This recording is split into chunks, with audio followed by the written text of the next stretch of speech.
સુરત શહેરની ઉધના પોલીસે છેલ્લા 6 વર્ષથી ₹1,15,00,000ના છેતરપિંડીના ગુનામાં નાસ્તા ફરતા આરોપીને ઝડપી પાડી.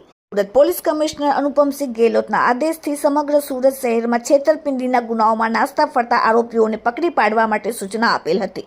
જે સૂચનાને અનુસંધાને ઉધના પોલીસ સ્ટેશનના ઇન્સ્પેક્ટર ઝાબર સર અને તેના માર્ગદર્શન હેઠળ સર્વેલન્સના ઇન્સ્પેક્ટર S.Z. પટેલ તેના નેતૃત્વ હેઠળ તેમના સ્ટાફના માણસોને સાથે રાખીને જેમ કે ASI મોહનસિંહ અહેકો ચિરાગભાઈ અહેકો કિરણભાઈ તેમના સર્વેલન્સના માણસોએ પોલીસ સ્ટેશનમાં ₹1,15,00,000ના છેતરપિંડીના ગુનામાં નાસ્તો ફરતો આરોપી વિપુલકુમાર ઉત્તમભાઈ પટેલ ધંધો નોકરીનો અને રહેવાસી અંધાત્રી ધામરિયા તાલુકો વાલોડ જિલ્લો તાપીનાને ટેકનિકલ સર્વેલન્સ અને હ્યુમન ઇન્ટેલિજન્સના આધારે પકડી પાડીને ઉધના પોલીસ સ્ટેશનના અધિકારી અને સર્વેલન્સના અધિકારીઓએ ખૂબ જ પ્રશંસનીય કામગીરી કરેલ છે.